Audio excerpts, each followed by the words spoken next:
Everyone, welcome again to Keep Kicking, martial arts podcast where I have martial conversations with my martial arts friends. Today I get to sit down with Tommy, whom I had not met until this conversation. And we have an amazing conversation about his journey and his experiences within the martial art. I'm again grateful for knowing these individuals that have been at their art tens, 20s, 30s, 40s, 50s of years, such a long time. The dedication of self to the art it enriches them in a way that hopefully I can put a finger close to the pulse of that in this podcast. So, this was a great conversation. I am planning to have a couple of panel podcasts where I have various people come on and we discuss a specific topic or philosophy. So look for that in the works. Tommy is one of the ones. He will be back. Most everybody that I've spoken with, if they want to be back, will be back. And we'll keep the room light for people and me as a moderator, something along those lines, just to explore thought bouncing off of each other, you know, to explore different perspectives, analyzing, dissecting the same thing. So let's be on the lookout for that. Thank you for listening. If this is your first time, check out the rest of our stuff. Yeah. If this isn't your first time, welcome back. If you are a martial artist that I have not reached out to and you would like to be a part of this podcast, email me at keepkickingpod@gmail.com. If you have questions, comments, concerns, thoughts, or ideas about what I'm doing, how I'm doing it wrong or right, or what I could do better or worse, email me. If you or somebody that you know would like to be on the podcast, email me. If you want to tell me to go to hell, email me. We could still have a conversation. Um, in managing your instincts and embracing oneness, can you be undivided? In focusing your influence, can you yield as a newborn child? In clearing your insight, can you become free of error? In loving people and leading the organization, can you take no action? In opening and closing the gateway to nature, can you not weaken? In seeing clearly in all directions, can you be without knowledge? Produce things, cultivate things, produce but do not possess. Act without expectation, advance without dominating. These are called the settled powers. This little podcast of mine has been evolved into not only part of my martial arts journey, but part of my self-reflection and self-development and preservation. It has evolved into a bit of self-healing journey in talking with people and hearing their stories, just in communicating. We as people so desperately need to communicate. We need to be heard and we need to listen. We need to hear so that we can respond accordingly. I hope you enjoy this episode with Tommy as much as I did. I hope you enjoy all the other episodes and keep fucking kicking. kicking, never quitting. Focus sharp like a blade that's hitting.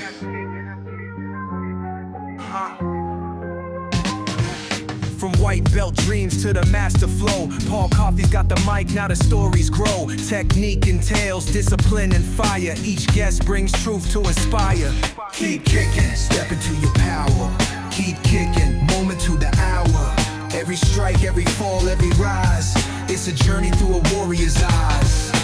Old school, new school, all styles blend. From the mat to the mic, where the arts ascend. Philosophy deep, but the vibe stays tight. Martial minds meeting in the podcast light. Keep kicking, step into your power. Keep kicking, moment to the hour.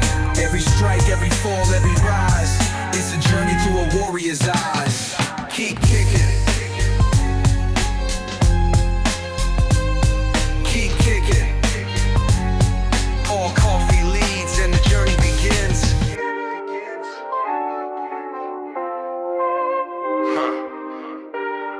Paul Coffey leads and the journey begins.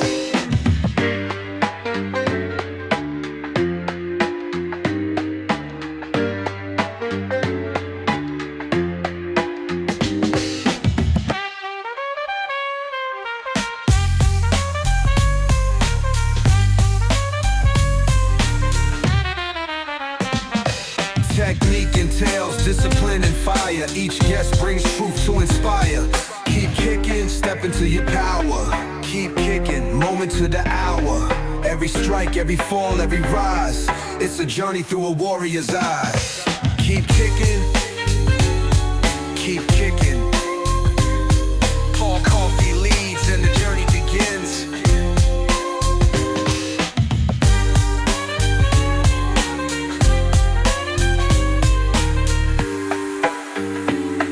Paul Coffey leads and the journey begins.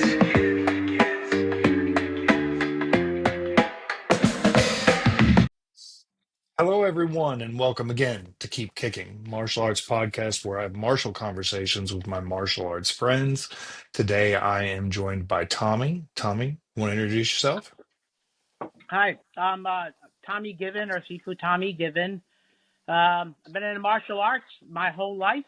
I started when I was 7, 8 years old at the local boys club in Central Connecticut, Bristol, Connecticut, and that was Kempo karate, part of Griffin's Iron Dragons Reach Out program, and I've been doing it ever since. So well over 50 years. Wonderful. What's got you started it? What got you started in the martial arts? So I was fairly athletic, but I was also kind of a sickly kid. So my father kind of suggested it along the way. You know, he was a tough old Irishman. It's the 1960s. He was a hardcore biker, so it was like kind of fit. So he kind of pushed me to it. And then one time I was at the boys club, which back in those days was kind of like a latchkey thing where all the kids went to. The girls club was across the street. And Okay. after school, and then our parents would come get us, or somebody would come get us around 5, 6 o'clock when they got out of work. So one time I was there, I was playing basketball or that kind of thing. And all of a sudden I got like this, I don't know how else to describe it, but this very handsome, tall black man is standing in front of me and said, "Hey, you look pretty athletic. You know, you want to, try Kung Fu?" I'm like, "What?" And he puts his hands up. Next thing you know, he does like this back spinning kick over my head and then just taps me with his hand like that. And I was, I was a little kid, but I still went flying, and I was hooked ever since. And he was a wonderful guy. So that was Sensei Williams, which he's kind of famous. But and I just started with that, and then at 14, I got really sick. I was diagnosed with juvenile diabetes, Whoa. and they only gave they told my parents I wouldn't last to 30. So there was my doctor and everybody just kind of encouraged. I don't know what he's doing, but whatever he's doing, keep it up. And so at that point, my whole family thinks the martial arts saved my life. It's So all I know. It for me personally, it saved mine on many yeah. times. So training and, the Mhm. lifestyle and eating right, even though Mhm. it was mid 70s, that was still the forefront of, taking care of yourself. For So, sure. and then it developed from there. So what style did you do after the Kempo? So after Kempo, well, I did Kempo all the way through high school.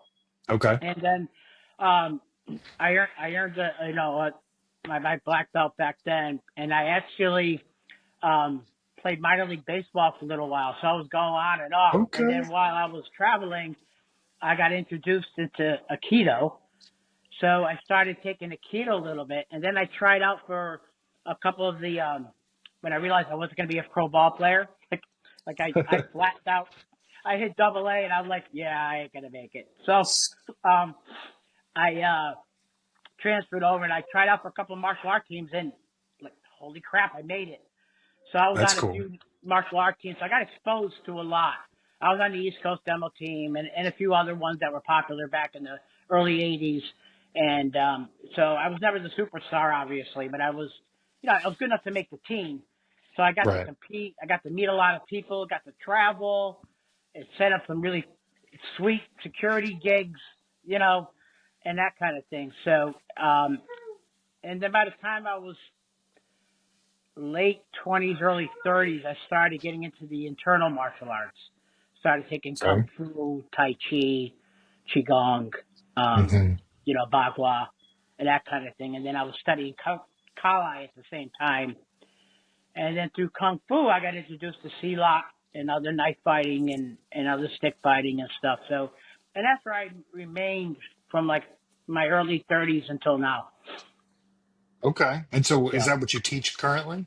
Yeah, I teach currently. I teach the animal styles of kung fu, primarily Black Dragon, and I Hmm. teach Kali, Silat, and then I do Tai Chi with the senior centers and other places around. So Awesome. How yeah. when did you start teaching? Oh, geez. Well, in high school, I was teaching to help pay for lessons. Because I would take on the little kids, and I had that personality where I loved it. I've been teaching since I was 14. Yeah, Same. yeah. Same. So Oh, teachers like, you want to take the orange belt? Sure, let's go. And it yeah. was one of those things. And I enjoyed that part because now you're coaching. When you go Hmm. into the tournaments, you're not only doing your division, you're doing theirs too. And, Hmm. you're coaching on the way, you're screaming on the side. And, so I always had that kind of excited personality at high energy. So it was a natural fit. Yeah. Um, how did teaching help your martial arts career personally? Oh, you see your mistakes right in front of you. Like, That's like, it. like, holy cow. Yeah. Hey, I can relate to that, so, uh, that is huge. And then also, um, in order to demonstrate, you got to stay on it. Like, say, especially like in the animal kung fu, say somebody comes up and says, "Hey, I want to learn mantis." Well, Hmm. I know like maybe two forms that I did 20 Right. years ago. So now I got to dig it out, find my notebooks, call my teacher. Where am I going wrong? And then figure it out with them. And then Hmm. thank God I'm at 62. I'm still able to grasp my memory as I'm going through it to go through it. And then I tell them it's I don't want you to mimic me. Let's do some homework together, and then Absolutely. with YouTube now you can go to film. It's so easy. So Yes. yeah, even though What yeah, What do you think is the most neglected thing for most martial arts practitioners? not studying other arts. There's so much prejudice out there. It drives me nuts. There's no one art that's the one all says all does all. In my humble opinion, I as soon agree. as as soon as I start hearing, oh, you only need to take this, I shut off. Hmm. Um, or and again, not I don't want to discourage anybody in what they're doing by any stretch, but I I I started cross training before that was such a term. And I Right. encourage my students. I have a good friend of mine that teaches Okinawan karate. He's a few towns away from me. I Hmm. encourage my students to go there once a week. It's completely different It's to what I've wonderful. ever done. Because Kempo is still, you know, kind of a bastard art that it blended a lot Yes. of things, and Yes. it's still relatively flowy. Where his karate is like straight on, dead on. It's Rigid. awesome. It's beautiful, Yeah. but it's hard, and it's Yeah. linear, and it's a strength. Aaron Hoops is his name. I don't know if you ever heard of him, but he's No, really good instructor, great martial artist. He studied in Japan for a long time, that's and he sends awesome. his students to mine to learn, some of the kung fu stuff, or That's Kali, because he that's doesn't do weapons. Yeah, so that's um, great. yeah, and there's a lot of friends like that. I have friends of mine that do BBJ. So a lot of the younger athletic, I'm like, listen, go down to Elements, tell them that Uncle Tommy, and then they'll and they bring them right in, and they learn some ground stuff, and I mean, I wrestled in high school, but I wouldn't call myself a grappler Yeah, in the yeah. martial arts sense. I mean, you take me to the ground, I can handle myself, and I've done some cross training in that too. But it's I really encourage people to do your homework, find out what's for you. I mean, if you're 70, you're not going to like BBJ necessarily unless you've already been doing it your whole life. Maybe Hmm. you will, but at least maybe try Tai Chi or Hmm.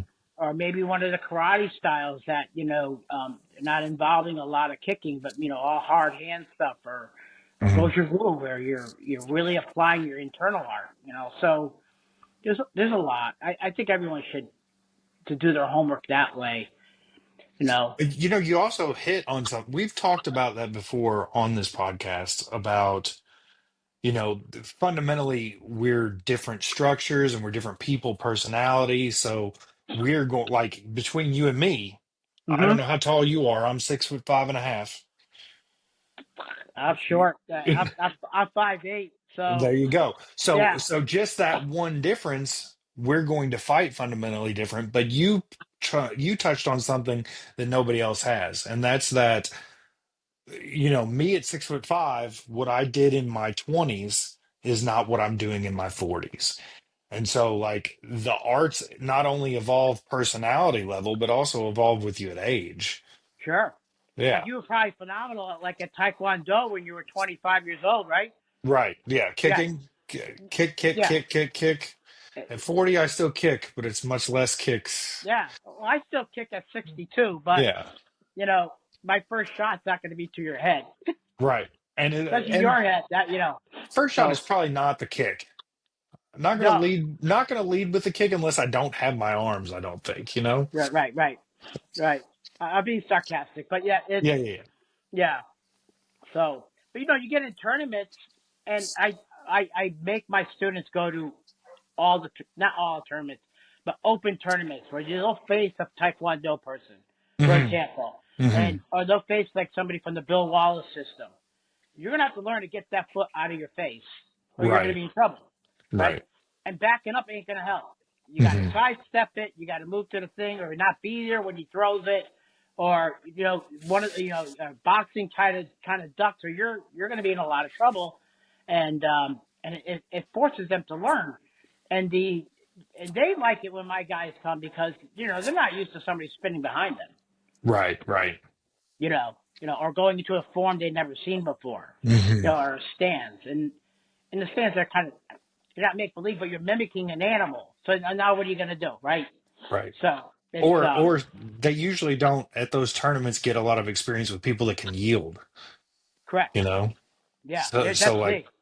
yeah, you get a student that can yield, and then now they're having to think about what they got to do next too. Right. It's all chess.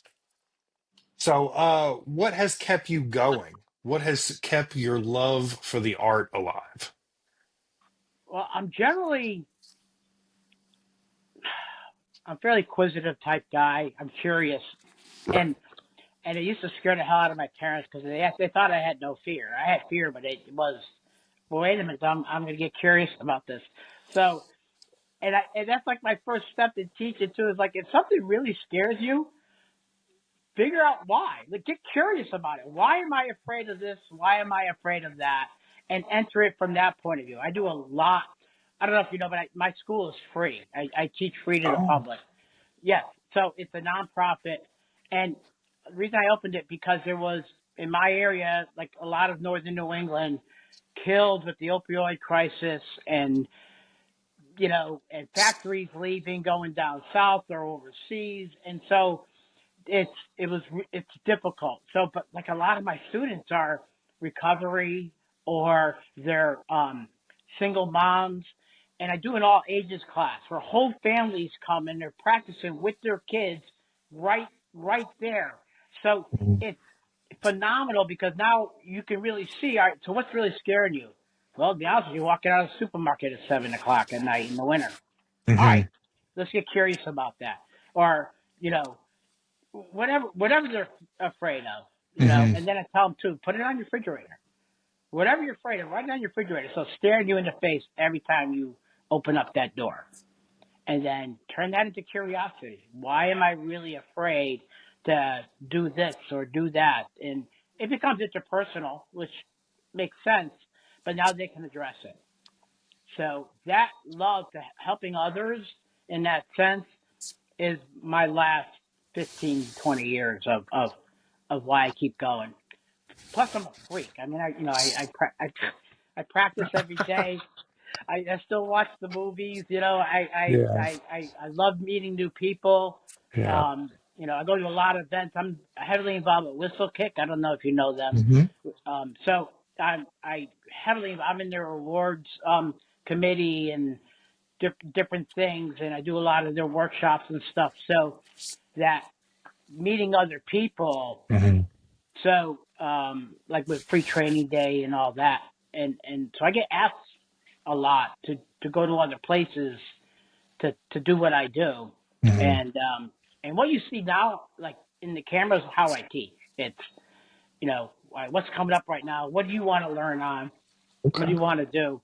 So, and then I will tailor like whatever. Like say they want to learn some Tai Chi. Well, let's work that with your karate. Yeah. Let's Yeah. work that with your BBJ. Let's work that with your Kempo, and let's do it together.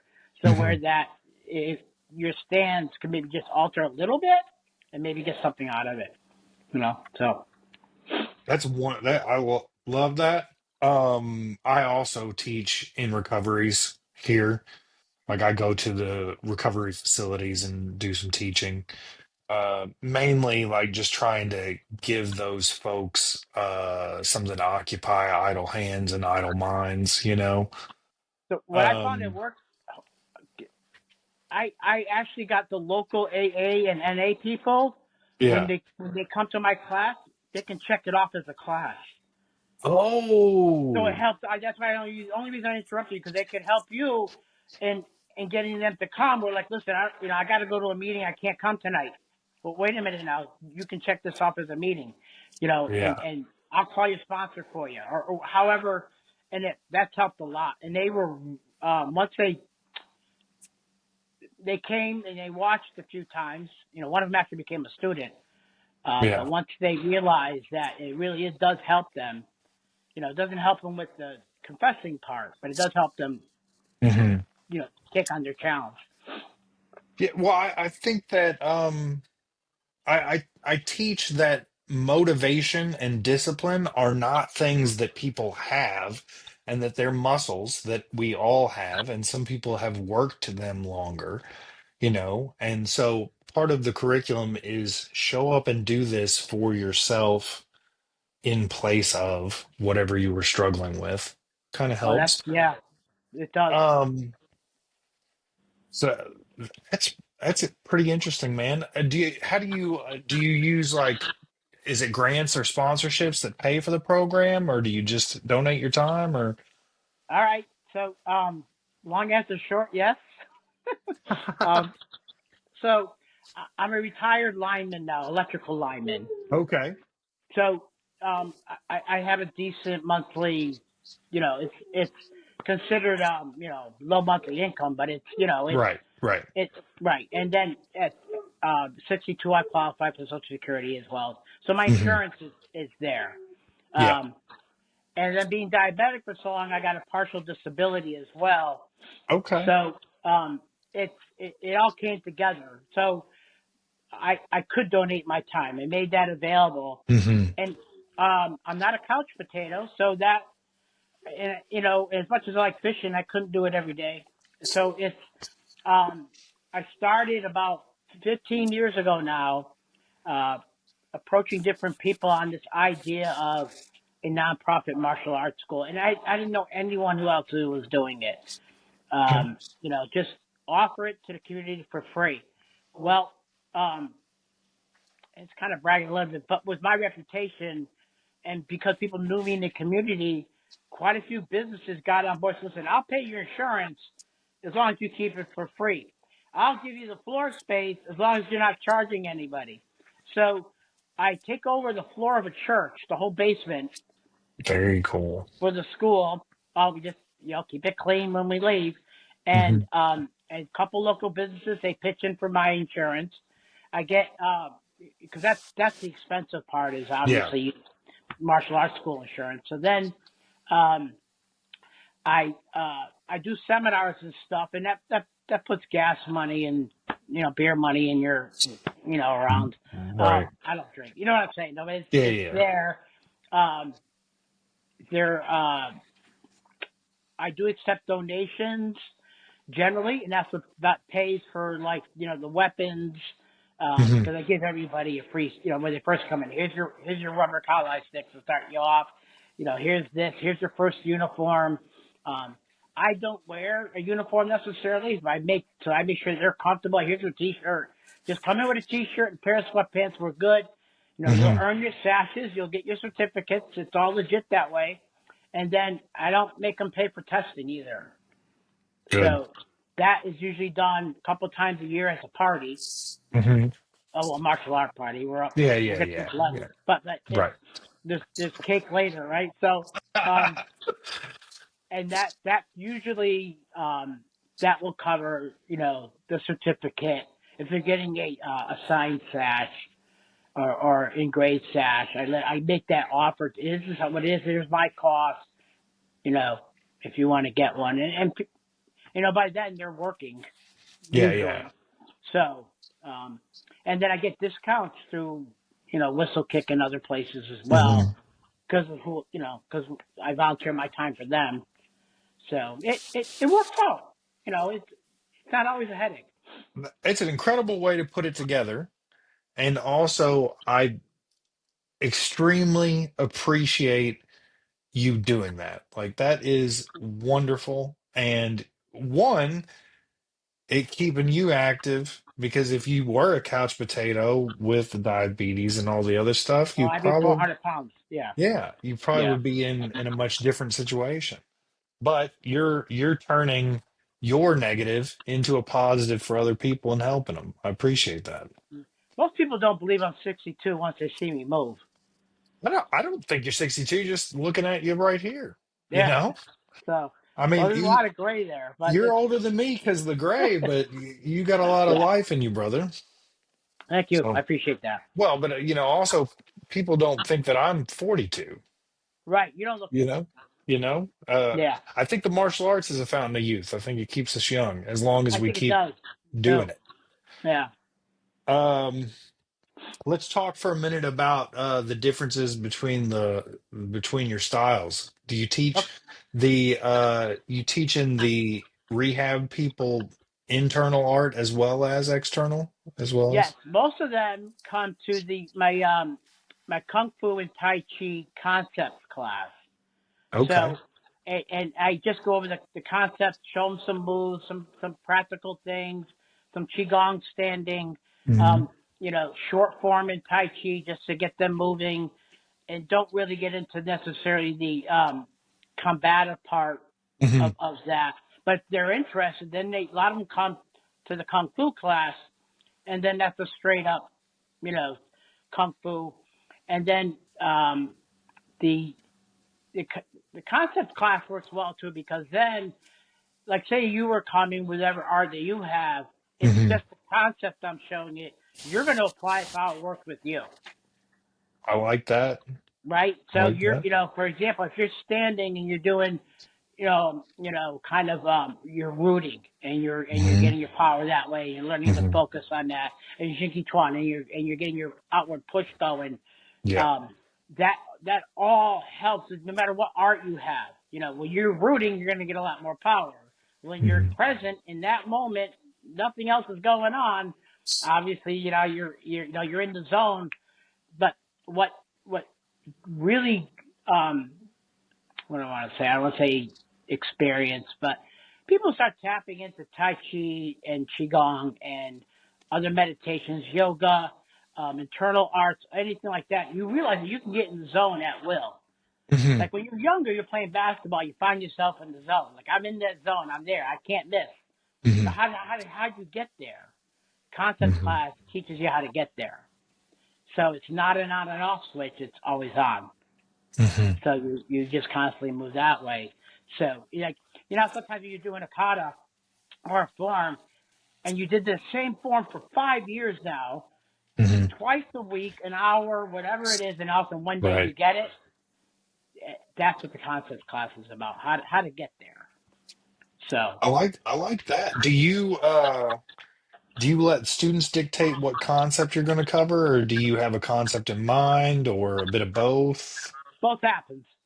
Like if Yeah. somebody really comes in and say, "Listen, this happened to me last week. I didn't know what to do, but I was playing around with my buddy, and he put his hand on my throat, and I froze because Hmm. he's only playing around. He didn't choke me, you know. But he goes, I don't know why I froze, and for whatever reason, PTSD, or maybe he just Right. froze, or found a new fear, or had bad pizza the day before. We don't know, right? But how do you get out of that? Like how do Hmm. you get out of that froze moment and learn what you've been practicing for the last Hmm. 5 years? We'll Well, go over or those kind of also concepts. he could Yeah, have froze because it was his buddy. that too. You That gotta too. have that switch where it's not a buddy anymore. It's just a body. Right, right. But then again, does he want to break his hand because he's being a jerk? Right. Right. So Right.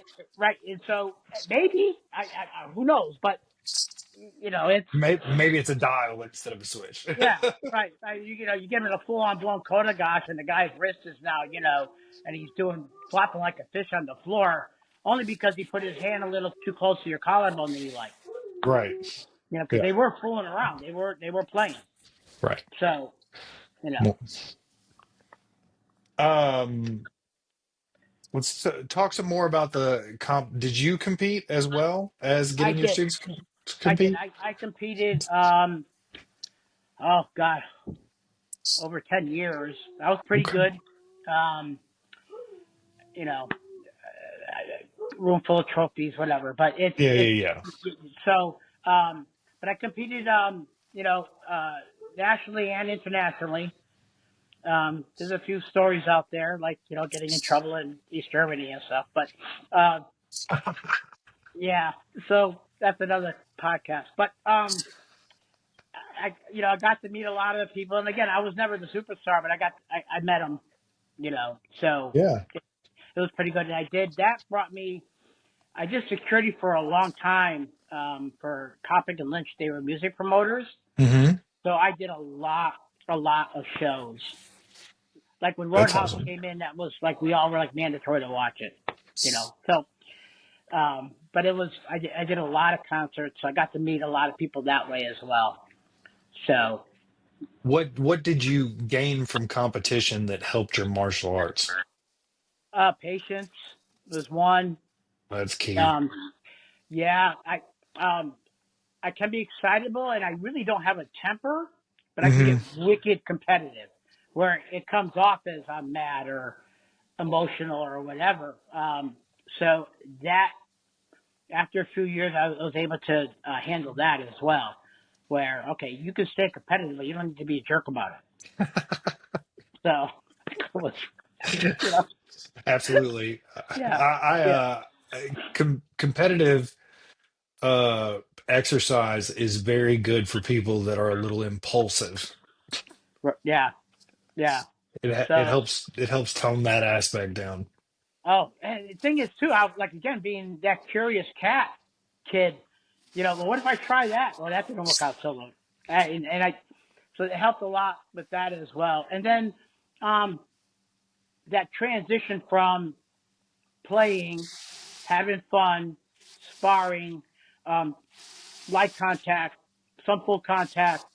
but then again, control, Hmm. right? I was, and I'm not going to name names, but I was doing a tournament not too long ago where they asked me to judge, so I was the head judge, and I'm doing all the fights, and something came up where I saw green belts and brown belts with better control than the black belts later on.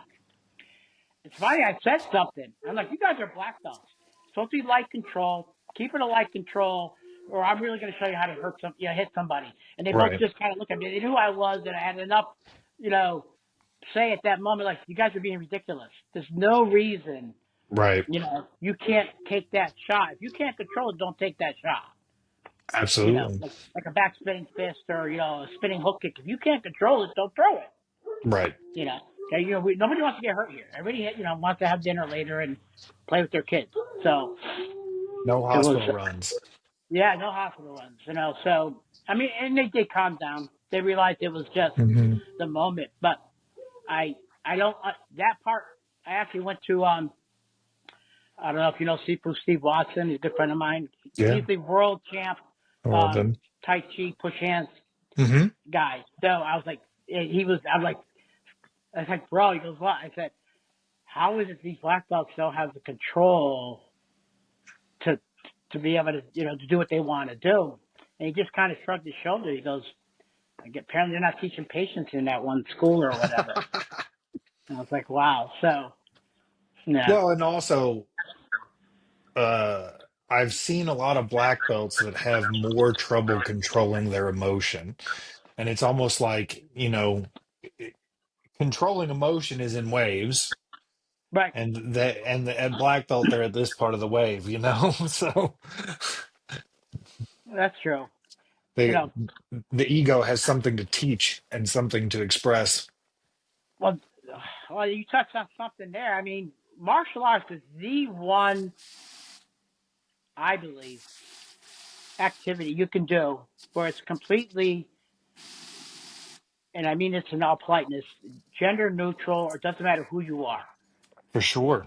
I mean, like you're 6'5", I'm 5'8". I bet you we'd have a lot of fun playing, Oh, yeah.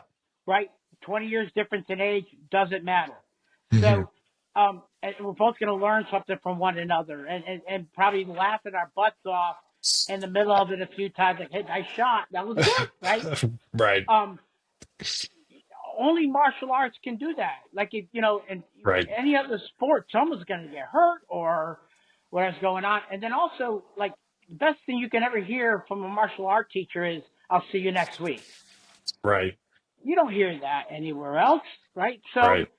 I think you hit something there. The ego.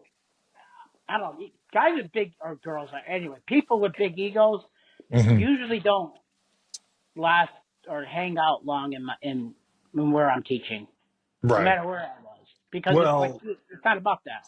the big egos go to a MMA gym, right? Yeah, yeah, and they learn a couple of moves and they stay a blue belt forever, Right. right? Because Right. they don't want to go up against a black belt and lose. Right. Again, I don't want to be mean about that because there's a lot of really good BBJ schools out there, and Oh, yeah, absolutely. and great cross training and that kind of thing. So I Hmm. have a good friend in Massachusetts that does boxing, MMA, wrestling, fencing, and Tai Chi. Okay. Yeah, it's like, yeah, right? So, Okay. yeah, and you go there, you visit, and you're like, he has a complete schedule. Hmm. He has some monthly due things. You can go wherever it's class you want. Hmm. And he's really good. He started out in judo. And doesn't teach it. And well, he does in his, probably his BBJ classes. Okay. Yeah. So, yeah, but it's, there isn't a judo class, though. For sure. The interesting one there is the fencing. Yeah. Yeah, I guess Yeah. he learned it in college. It helps with footwork. It Oh, helps with the boxing. Like yeah. Yep. so, and with reaction times as well. So, Reaction time and know how to ground and get light on your feet and ground again quickly. mhm, Because if you're light on your absolutely. feet and stay light, that the sword's not going to do anything. Hmm. Right? You have to ground. You have to kind of root and set that up and get the right motion. So Because in Aikido we do a lot of work with the boken and stuff like that Hmm. too. So Let's talk about some weapons since we're transitioning that way anyway. okay. Yeah. So what's your favorite? What do you use to help students?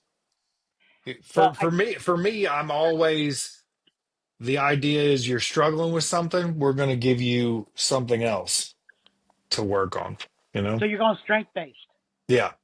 Nice, nice. Yeah, I'm similar. Hmm. So I do a lot. I don't know if I have a favorite. Personal favorite is my Tai Chi sword, um, only because it it's pretty. I don't Right. know how else to put it. Right. It's a double-edged sword. It's violent as hell, but yet it's still pretty. I mean, you could Right. do a watercolor with it, and you know, just um, that's my personal favorite. I teach a lot of Kali and Sealot knife fighting. Okay. So, and I actually have a class every week, and it's faithful students that come. There's no ranking in either one of those, but I give them certificates and and promote accordingly that way. Hmm. So, but and the Kali is great because that can become a improv weapon of anything, Hmm. from a garbage bag to a broomstick handle to your coffee mug, whatever's right there. Tire iron, God forbid, but um, it's so uh, if it's there, it's there, right? I mean, uh, but so this it's and that keeps people um, involved because you don't have to be like football ready shape to Right. do it. Hmm. It's not you don't have to be a track star shape to Hmm. to do it. So I have a lot of people there that they want to get healthy and they're trying to go back into exercise, and that's a great way to start because you're moving your arms, you're moving your body, you're getting your hips involved, but you're not going all the way across the gym floor. You're Hmm. not necessarily going to be out of breath quickly, but and also you have a stick in your hand and you're hitting something with it. So that goes a long way in like why are you Right. there, and then the self defense part of it too. Hmm. So because everything's right in front of you at Kali, there's nothing behind you, or you Right. turn right. So there's Right. it's right Keep it there. So always in that front of you. always in front of you, and it's that kind of focus that that Jeet Kune Do kind of philosophy, Wing Chun, right in front of you. Hmm. That's all you have Hmm. is right there. So Hmm. so I do a lot of that, and the knife fighting as well is very similar. Hmm. Obviously, uh, I don't let them do it, but I'll even do like a live blade, them live blade me empty handed to show them that it does work. Okay. Yeah. So I'm not afraid of that challenge. Obviously, they're not trying to kill me, so that part is Right. removed from the Right. equation. But they see how I'm moving and why I'm moving and what they get that part down. Where all right, well, there's a reason why you go inside versus out. Yeah. Yeah. So because Have you just go have ahead. you done any of the chalk blades? Have Oh you yes, seen yeah, those? yep. We Love have chalk those. blades. I have the sponge rubber ones that you can actually Hmm. whack somebody pretty hard. Hmm. It may do a little welt, but you're not going to get paper cut like you do with the plastic or rubber ones. Um, I use eye protection when we do like with the wooden ones and that kind of thing. I have them do that. So it's set up pretty good. I like In it. that I sense. like it a Yeah. lot. So Yeah. In addition to teaching, for me, in addition to teaching the people that are in rehab facilities and such, hmm I also find that I get the other spectrum, and I have police officers show up. Do you have any of yeah, those? I actually do teach a lot of law enforcement and the local sheriffs, all their kids come to my class. That's great. That's So, but great. I do stuff with them. Um, my ex-wife is a former detective sergeant, the state police. So, and I met her actually doing a law enforcement thing and Okay. demonstrations. And I did one where there's like four cops um, come out of training, the academy, Hmm. and we did just a little play thing, but they couldn't cuff me. And at the time, I was like 40, like your age. Yeah. And they're like, wait a minute. And they're, they're 22, 23 years old, Right. and they couldn't talk to me. I'm not Because saying you they could couldn't yield put me because you could down or yield with it. taser me, right? But Right. just in that one exercise, so Hmm. they realized, and that so then she was there, and she actually got me involved. I was teaching on a regular basis the correctional officers, Hmm. um, and that kind of thing. Because the Aikido with Kung Fu combo is pretty good for that. Right.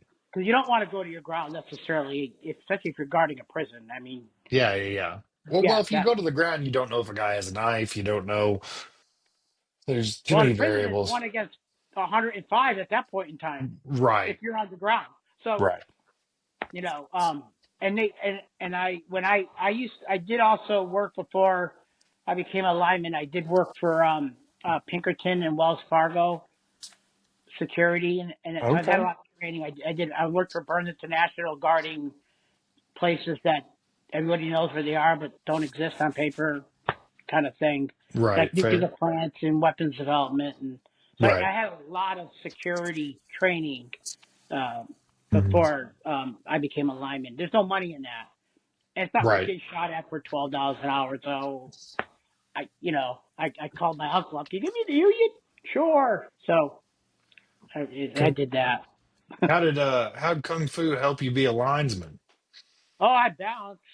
Right. Not afraid of anything. So, and you got to be kind of smart. You know, any martial artist that's been doing it for a while, they're usually fairly smart people just to remember and want to do it, and they're dedicated. If they don't know it, they're going to want to learn it. So that all that helped out with being a lineman. So, You're actually the second lineman that has been on this podcast, oh, that's cool. which is interesting. That is cool. Well, because you're an outdoorsy guy, can you picture me behind a freaking desk? Yeah, sure. You know, Right. so Well, I also like people like you and me that can't sit still makes desk jobs more challenging too. there's no way. Right. So lineman is a natural fit. I think most of the trades would probably be a good fit. You know, Hmm. Hmm. so Hmm. um, although there's a lot of martial artists out there that make good used car salesmen, but we don't want to go down there. So That's good. That's yeah, good. I like that. Um, yeah, so I caught more grief for saying what I'm about to say again okay, than I have caught for saying anything else. And I understand why. But so I said that law enforcement, in my humble opinion, is one of the most difficult jobs in this nation. no argument, no And argument for it's me. the argument was, well, all they do is just, target minorities and blah blah blah blah blah. And I think that for me, the counter argument to what they're saying is, yes, that does happen. But if we looked at how many people are in that job versus how many times that really does happen, percentages is probably low. I am also of the opinion that the reason that it happens is because we don't give them those individuals enough support. They work in one of the most dangerous jobs, whether it be police officer or a corrections officer, and they're putting themselves on the line and in danger 40 plus hours a week, week after week, and they don't get that support of tactical training. This is how you de escalate a situation. Verbal tactical training. This is how you talk down a situation. Not saying that they don't know it, but I am of the opinion that if we are to fix our society and to fix the system, part of their work week, 40 hours, 8 hours of that work week should be them getting paid to go to martial arts classes, to go to verbal judo and de-escalation classes, getting paid to go to a therapist and talk through their issues and everything that they've experienced because they've got so much PTSD. Yeah, Yeah, So and it's a daily thing too that reminders of them. You know. yes. So I heard a great one time. I was actually with um g- uh, a cop who's a martial artist friend of mine, Hmm. and he's a sheriff now. And we were walking, and we actually, believe it or not, we stopped and getting a cup of coffee together. Okay. And right, and so somebody walks by and does a typical thing, cop with a donut, and he Right. doesn't say a word, right? So Right. then um, later on, it was we encountered these three people again outside. Hmm. One of them recognized me, so there was not going to be like any like big escalation. There was Right. no fear of Right. that. So, um, but they said what you said earlier about targeting and Hmm. this, and it went on this really long spiel, and it wasn't rehearsed, but it was, how do I word it? They knew the material well. Right. It's like you and I explaining a sidekick. You just know it. Right. Not rehearsed, but you're going to be able to do it. So he looked at this young woman dead in the eye and said, "So what you're saying is that you are now stereotyping me the same way you don't want me to stereotype you. Right. Right. You like, yeah. Granted, there's bad cops, just Right. like there's bad whatever Well, just situation like you're there's looking at. bad brain Bad neighbor. surgeons. Right, right. So Like, yeah, you got a bad neighbor. right. Doesn't make all your neighbors bad. That Hmm. one person's a jerk, and they're Right. selling crack or whatever. Right. So, or they're mean to their kids in an obnoxious way, Hmm. right? It's not a good person. Right. That's all it is. Right. It has nothing to do with anything else. It has nothing to do with the badge or the No, uniform right? or whatever. Bad people Whatever it is. exist everywhere.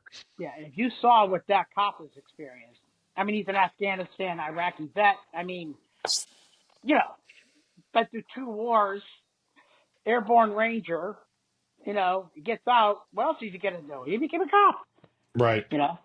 So, and he's a good one. And he's like the most calmest person you ever met in your entire life. I mean, he's Because just, he's seen some he's seen shit. it all. He's seen it all. Yeah, I mean, I always say that martial arts turns down the volume on everything else. right, So that when you go to your day job and you have somebody who's being a jerk, you're like, he's being a jerk, but it's fine. I don't want to crush his throat over it. right, I couldn't right, even right. imagine like you add the layer of serving overseas, add the layer of being a cop and seeing it night after night after Yeah, night. yeah, So, yeah. And the training he went through, I couldn't even imagine. oh yeah, absolutely. You know, so, and he's a good guy. That's great. Yeah, We need more of them. yeah. I mean, loyal husband, great dad. Mhm. Just We need somebody that more we of them, all. but we need our system to change in a way that they are supported in taking classes like yours, and they're supported on a mental health level, and where they need it. If they don't Yeah, need it, then they don't need it. But I agree. Now I'm in a rural area, so it's a little easier. yeah. I'm in central Vermont. It's so. I mean, there's other schools around, and they're good schools. Hmm. So, but my age has a lot to do with it too. Where actually it helps because I'm not, you How do you know, say that? How do you say I'm not 28 years old trying to tell a 40-year-old cop how to do his job. that does help It helps a indeed? lot, right? And so I'm older. I don't tell them how to do their job. I let them. So if you're in a situation, what's a great way to get out of here so nobody gets hurt? Hmm. That's a different class too, because in self-defense you're going to drop them. Yeah, yeah, yeah. Law enforcement, he can't drop them. Right, Not just, you know what I mean. He could right. apply pressure. Hmm. He can avoid the situation. He can Right. protect himself well enough to where he can go home that night. Hmm. But he can't break someone's arm for pushing him. Right, right. So I do a lot of work too with domestic violence and some of the border issues we had up here too. Let's talk about So, that. all right, How do I you, have to be how do vague in you, some areas, but oh yeah, that's fine. First, let's yeah, talk about the difference in teaching a victim, okay. So you as a know? victim, you have to earn your trust.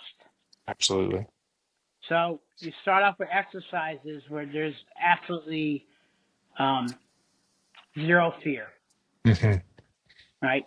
Um, so we're gonna learn this form together. Pick your Hmm. favorite animal. You have to come up with a stupid one. I'll make something up. Right. Hippopotamus. Do I know a hippopotamus form? No, but I know enough dragon where I can make it look heavy, right? Right. So Right. you just kind of walk them for the first month on learning this thing, and then you give them the truth later. That is not kung fu, Right. but it is kung fu because what's kung fu translate to? A Right. good hard work. So Right. you did a really good hard work, but now let's Hmm. get to work on something, and then you step up. Maybe show them some tiger, where they can Hmm. defend themselves and learn a few strikes, right? Or maybe let's learn how to punch, and the Hmm. difference between holding your hand and holding your hand. A sticky punch Hmm. and and putting that little cricket inside your hand versus just closing your fist tight so you break your own fingers. Hmm. Where to hit, start focusing on those kind of things, and and so you just learn again, not breaking their circle. And sometimes I got like these giant hula hoops. I'll sit them in the hula hoop. No one's Hmm. allowed to come into your hula hoop unless you want them to. They have the physical right there. So, That's great. and then after a while, I always tell them too, look, every choice you make is going to have a consequence. You want that Hmm. consequence to be good or bad? That's up to you. Right. And just because you have an emotion doesn't mean it's a good one. It doesn't mean you need to act on it. So Right. when they get those two things down, then it's like okay. And then then when they're ready, and I wait for them I ask them once, and then I'll say I'll never bring it up again till you Hmm. ask me. You want to listen self defense against A, B, C, or D? Hmm. We'll go over that. Some of them jump right into it right away Hmm. because the threat is still fresh in their mind, and they want to just be able to sleep at night. Right. Okay, so let's go over that. But you and I, everybody knows how 3 lessons is not going to get you to the point where you're going to be able to get that off and get out. Hmm. Everybody tells you you can learn in an afternoon is they're lying to you. Hmm. You can learn a concept in the afternoon. That first step, which is the hardest one, you can learn in that afternoon. You can go Hmm. home with some confidence and live to realizing, hey, if I do learn this stuff, maybe next time Hmm. I'll be okay. And then the awareness part right away. Just don't walk out the door. Look around. And then there's a point. I always tell people, like, you ever walk outside and just have the hair stand on the back of your head?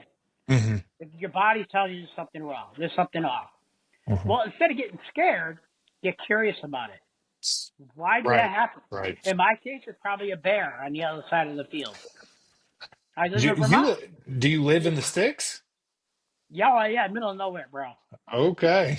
Yeah, yeah. So it's rural Vermont. When you picture Vermont, like the Thomas Kincaid thing with the log cabin and they Yeah. put that's yeah. Um. So Okay. yeah. The Now, granted, my personal place. I mean, I have hound dogs.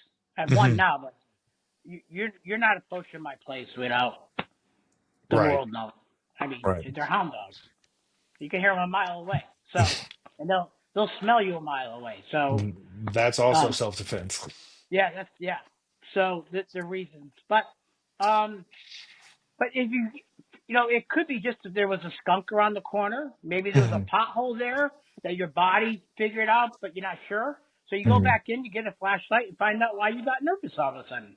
Hmm. And then you realize, oh, the garbage can is tipped over, or there was a pothole there, or wait, oh wow, one of the logs fell off the pile. Hmm. One of the kids left their bike in the middle of the driveway. Hmm. So when you get into that kind of thinking, where okay, you're nervous for a reason, Hmm. figure out why. Hmm. In self defense, that's great. Somebody gives you the creeps in Cumberland Farms, don't go there. Right. Right? Go to another aisle. If you're grocery shopping and you get that cold shoulder, well, move. Don't. You can win You 100% of yeah, all bar fights by not going to bars.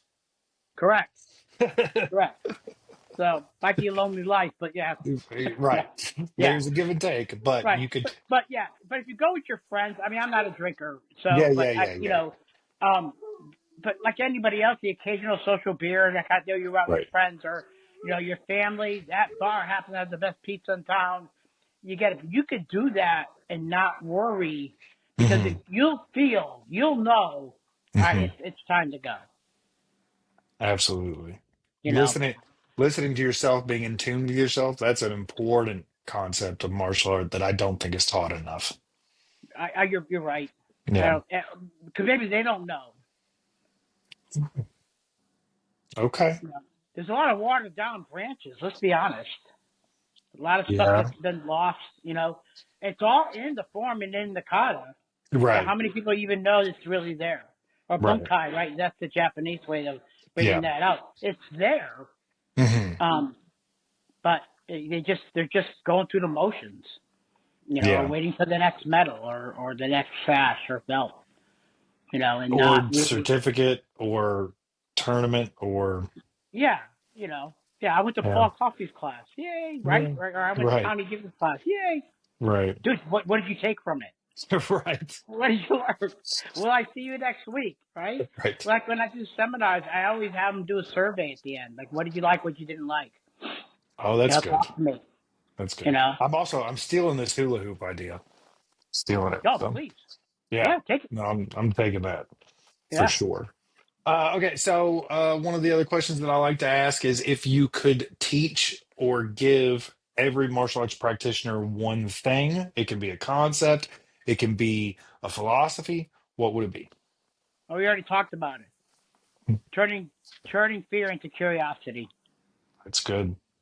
Just um start there. Like, if you're Hmm. afraid, throw that. Even like in learning your let's take one step sparring, and you're just afraid of waiting for that punch to come that close so you can parry and block. I mean, Hmm. you see how many people blink, even though you're not going to get hit, Right. right? Figure out why. If you got it down, you got the block, you got the parry, you got the sidestep. You're not going to be there. What you want to do, and it's a great clue that I tell people. I'll take the picture of the person who missed. Hmm. The look on their face when they realize the punch didn't land Hmm. is priceless. And then you show that to the class. And I'll do it like, listen, I'm a 62-year-old man and you couldn't hit me. Yeah. And so their face, and it's wonderful because they realize, well, you've been doing it for years. Yes, and I'm kind of bragging a little bit and maybe showing off, and maybe that's what I do best to show off. I don't know. But the point is that you missed. I'm not saying eventually you couldn't, you know, grab me or get me or whatever. I mean, Right, right, right, right, life is right. life. Um, However, that first moment is all I need Hmm. to realize I'm not here anymore. Right. That look on their face is wonderful. So you show the person that is doing the parry what the actual look on their face was the first time you really pull it off and you Hmm. really get it, and you Yeah. get that inside block in and you're right in their face. That that's priceless, and that I think really goes a long way because they realize that wait a minute, I did just get that. Hmm. And then Hmm. you ask the person that's throwing the technique, if they would have not blocked it, would you have hit them? And if they say no, then I make them do it again. Mm. Again, that's more advanced stuff, but Yeah, yeah, yeah, you yeah. have to at least where if they miss it, you should have enough control not to hurt them or follow through with it. But if they were not to block it and you were to completely follow through, would you Hmm. have hit them? If the answer is no, then you're not doing them any good either. Right, right. Because they're blocking something that's never going to hit them. That's Hmm. right. You got to get it. So what's interesting about your answer here about wanting to teach them to be curious in fear is I follow a bunch of different people that talk about philosophy. Some people talk about philosophy and science, and there's this one gentleman who said he was trying to understand different things, and he what he was trying to understand was suicidal ideology, which we won't really go into. But um, he started with anxiety. Like Hmm. anxiety didn't make sense. But if you think about us as animals, anxiety and fear, those things exist to go, oh, hey, there is a bear over there. It's not to make us freeze, it's to help make us aware of the situation. So I love that you're teaching to lean into that. Naturally, we have fear and anxiety. And why do we have them? We have them so that we can be alert and perceptive, so that we see a danger and can avoid it. We see a danger and we can navigate it better. So I like that you're leaning into that. Yeah, fight or flight, and I mean, um, so on this martial arts will bring a lot of people. I think if they're serious about martial arts, it's that kind of spiritual path where you Yes. want to be. I mean, enlightenment is a kind of a broad term, but and overused. But when you're realizing, like you just said, anxiety is a natural mechanism, then yeah, it is going to make sense.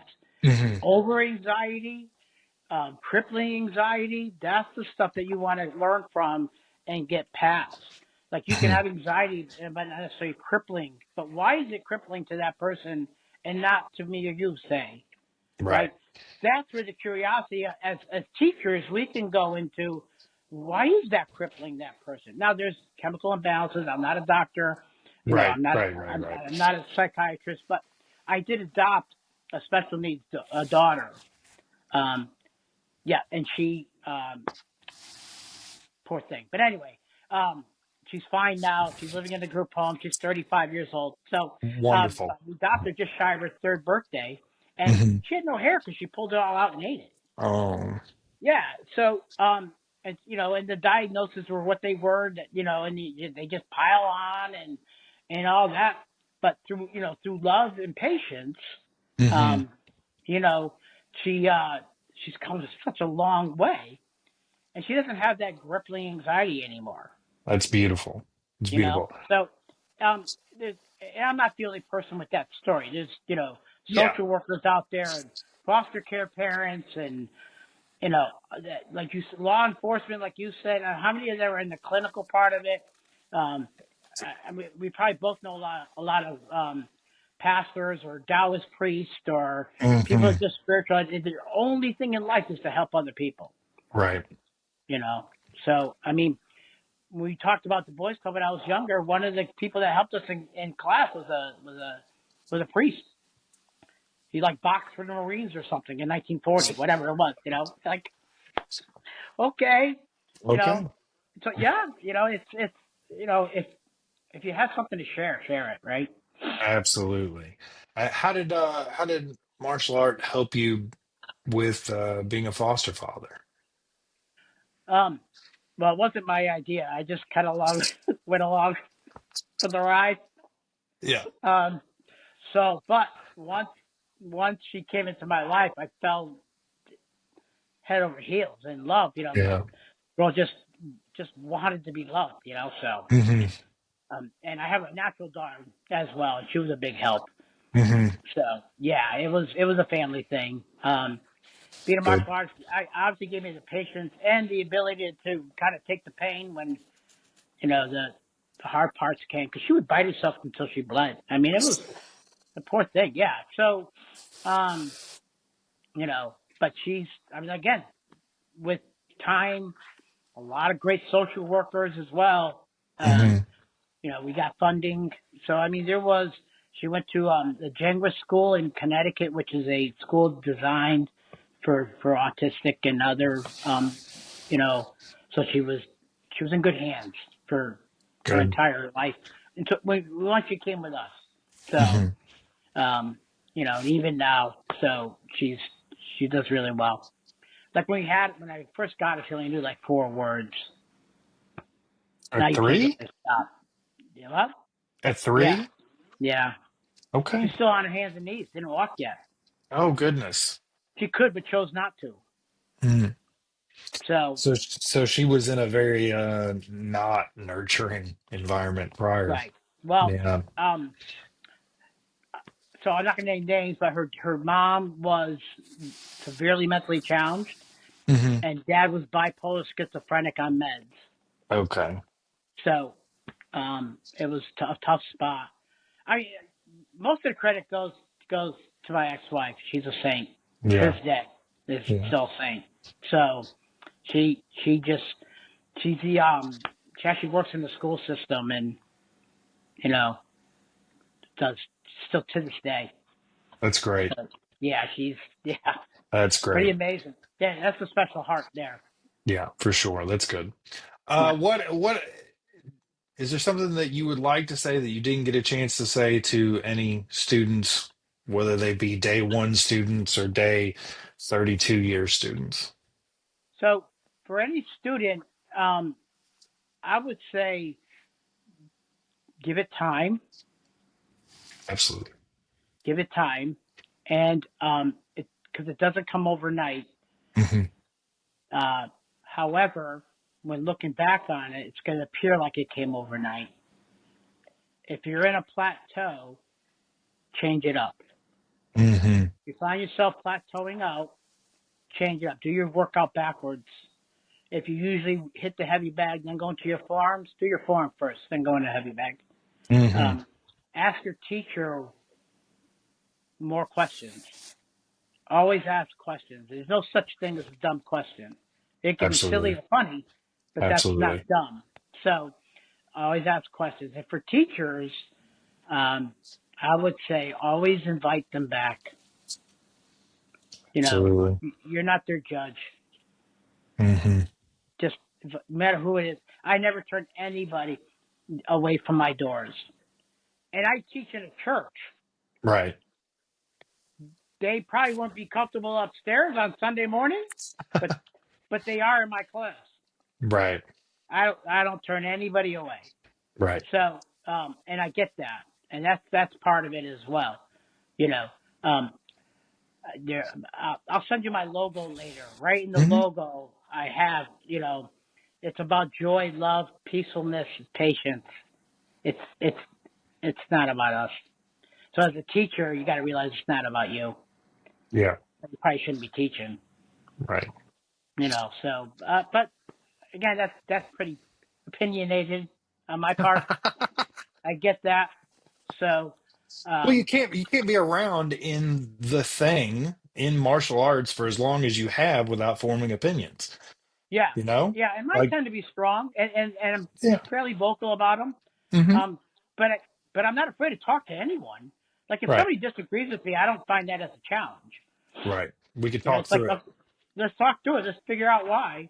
You Hmm. know, um, if you knew a little bit about my background, maybe I need to know more about your background, why you got it from, and I'm all I know we follow each other on Facebook pretty often, so but you Hmm. probably see me say a lot here to here, and I Yeah. put HERE for HEAR. Hmm. You know, I'll listen. I mean, I can Right. talk a lot, but obviously, but I'll listen. You know, Right. I'll put a cup of tea on if you need a shot instead. Whatever. We'll figure it out. Right. I can run to the store. I mean, Right. or go where you are. So, Hmm. I mean, when I do seminars, there's always, I don't say always, but 90% of the time, the teacher or the person giving the seminar will, hey, can you hang out later on and just kind of talk with everybody? Because, Right. the wisdom, just because maybe your age or whatever, doing it so long, they have a lot of questions. And then that's where a lot of that comes up. So, Hmm. I would say just to always be there to listen, you know, and Hmm. you get a lot of, you get a lot of dinner that way too. So, but, Ah, that's good. I like it. I so like it. yeah, but no, it saved my life. Both not only with the diabetes, but I've been in a lot of doing security, a lot of situations that I probably would have Hmm. been in trouble in. My mouth's gotten me in trouble when I was younger too, which, that was kind of dumb. And it was, it was the early 80s too. It wasn't as guarded as people are today. Right. Yeah, it's crazy out there today too. I mean, you drive a certain car, you might want to leave it in the garage now. I mean, Right. it's sad. How did we get here? How did that happen? I, Well, that was the other point of this podcast is that I can sit down and I can have a conversation with people who have studied different martial arts or people that are from different political walks of life or different yeah, religious walks of lives, but we connect on this one common thing and we can have a very decent conversation yeah, regardless of all that other stuff. I think that other stuff is minutia and we need to learn to put it down. I agree. I agree. Yeah. I like to think of like in the Taoist point of view, if it happened yesterday, that's the past, and tomorrow, Hmm. who knows? Let's be Right. present right now, and right now, you and I, we can have a friendship, right? Right. So let's let's Absolutely. let's do that. If an idiot comes up, I'll protect you. Or Appreciate maybe you. watch you Same. fight. I don't know, whatever. But it's Same. something will happen. You Hmm. got to be present. You know, you got to be present. And yeah, I don't get. I mean, I'm as middle as the road as they come, Hmm. politically, religiously. Hmm. Although I tend to want to gravitate sort of spiritual, but I'm not putting a label on that. Right, You know, right. I studied all kinds of stuff. So I mean, I took political science in college. What a waste of time that was. But I learned why people think the way they do in Right. certain aspects. And a lot of it's generational. I get it. Environment, but in that moment, right? Like how do they call it? There's no racism or religion in a foxhole, Mm, right? It's your yeah, buddies right there. right, You know, well, the religion is okay. There's something greater than ourselves right now, right, and that's the most you can define it. for sure. You know, so not that I've been in a foxhole, I wasn't, but Right, I didn't make a quote up. right. So Well, it's metaphorical. yeah. Tommy, where can people find you if you want to be found? Okay, so I'm not hard to find at all, actually, even though I live in the middle of nowhere. Yeah. But I'm on Facebook under Tommy Given. You can also look up my school. It's Green Mountain Martial Arts Club. All right, that's the key. There's a few other Green Mountain Martial Arts, but I'm the one that's club because Okay. my school, right on the banner, it's all ranks, all styles, all abilities, everyone welcome, free to the public. Love it. So it doesn't matter what you study or how that kind of thing. Um, so I'm not hard to find. And on social media, I'm on Instagram and TikTok. I don't do the TikTok. My students just throw me up there because Right, I'm too right, old to figure that crap out or don't want to or both. Uh, right. but there's kind of cool videos on there. Hmm. There's some knife fighting, some live blade stuff and that kind of. They just kind of film me and throw it up there and I'll tell me how I'll many get people. I'll get links from you and I'll put them in the show notes. Oh, sure. So yeah, people have them. Yep. So Yeah. not hard to find at all. And Wonderful. again, I pretty open. So Appreciate that. Absolutely. I want to take a minute to thank you for having this conversation with me. thank you. And Yeah. also, because you had this conversation with me, you're now a part of my martial journey. And I thank you also for that because I appreciate that. it enriches me greatly. I want to thank everybody that tuned in and listened or watched this. And as always, keep kicking. Okay.